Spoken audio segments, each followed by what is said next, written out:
APSP విభాగంలో 2 దశల్లో 19 SI 245 constable పోస్టుల భర్తీకి రాష్ట్ర ప్రభుత్వం అనుమతి ఇచ్చింది.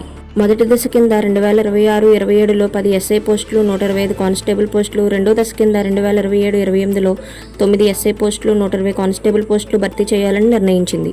ఈ మేరకు రాష్ట్ర పోలీస్ నియామక మండలికి అనుమతినిస్తూ ఆర్థిక శాఖ ఉత్తర్వులు జారీ చేసింది.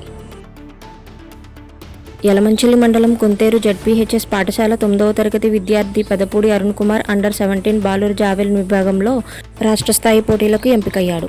స్కూల్ గేమ్స్ ఫెడరేషన్ ఆధ్వర్యంలో పెదవేగిలో జరిగిన జిల్లా స్థాయి పోటీల్లో 42 మీటర్ల జావెలిన్ విసిరి ప్రథమస్థానం సాధించాడు. ఈ నెల 22న వినుకొండలో జరిగే రాష్ట్ర స్థాయి పోటీల్లో అరుణ్ జిల్లాకు ప్రాతినిధ్యం వహించనున్నాడు. ఈ విషయాన్ని హెచ్ఎండి రాంబాబు తెలిపారు. తెలుగు తేజం టీమిండియా మహిళా క్రికెటర్ శ్రీచరణి శుక్రవారం గన్నవరం విమానాశ్రయానికి చేరుకున్నారు. ఎయిర్పోర్ట్లో ఆమెకు మంత్రులు అనిత, సంధ్యారాణి, ఎంపీ కేశినేని చిన్ని, క్రికెటర్ మిథాలీరాజ్ స్వాగతం పలికారు. కాసేపటి తర్వాత సీఎం చంద్రబాబును శ్రీచరణి మర్యాదపూర్వకంగా కలవనున్నారు. మహిళా వన్డే వరల్డ్ కప్లో విశ్వవిజేతగా నిలిచిన టీమిండియా జట్టుకు శ్రీచరణి ప్రాతినిధ్యం వహించి సత్తా చాటిన విషయం తెలిసిందే. రేషన్ అక్రమాలను అరికట్టేందుకు ప్రభుత్వం స్మార్ట్ రేషన్ కార్డులు తెచ్చింది. అయితే చాలామంది ఇంకా రేషన్ కార్డులు తీసుకోలేదు. డీలర్ల వద్దే రేషన్ కార్డులు ఉన్నాయి. అయితే ఈ కేవైసీపీ పూర్తి చేయించుకొని వారి కార్డులు రద్దు చేస్తామని రాష్ట్ర ప్రభుత్వం హెచ్చరిస్తోంది. కార్డు ఉన్న ప్రతి ఒక్కరూ ఈ కేవైసీ పూర్తి చేయకపోతే అనర్హులుగా పరిగణించి కార్డులు రద్దు చేసే అవకాశం ఉందని అధికారులు చెబుతున్నారు. ప్రాజెక్ట్ పెండింగ్ల పనిపై మంత్రి నిమ్మల రామానాయుడు శుక్రవారం అధికారులతో సమావేశం నిర్వహించారు. ఈ సందర్భంగా నిమ్మల మాట్లాడుతూ జగన్ జాతికి అంకితమంటూ ప్రకాశం జిల్లా ప్రజల్ని మోసం చేశారని విమర్శించారు.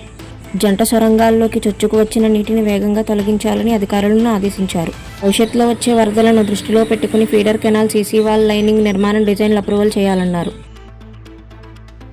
టీమిండియా మహిళా క్రికెటర్ శ్రీచరణి సీఎం చంద్రబాబును, మంత్రి నారా లోకేష్ను శుక్రవారం కలిశారు. అమరావతిలోని సీఎం క్యాంప్ కార్యాలయంలో సీఎం చంద్రబాబు వారితో సమావేశమై కాసేపు ముచ్చటించారు. వన్డే వరల్డ్ కప్లో రాణించడం, కప్పు గెలవడంపై శ్రీచరణిని సీఎం చంద్రబాబు అభినందించారు. ఈ సమావేశంలో మాజీ కెప్టెన్ మిథాలీరాజ్ కూడా ఉన్నారు.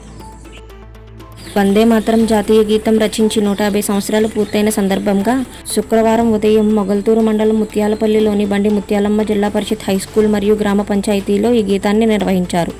ఈ కార్యక్రమంలో మండల తహసీల్దార్ కె రాజ్కిషోర్, సర్పంచ్ అడ్డాల సూరిబాబు, కార్యదర్శి ఎం సత్యనారాయణ, కూటమి నాయకులు, ఉపాధ్యాయులు, విద్యార్థులు, సచివాలయ సిబ్బంది పాల్గొన్నారు.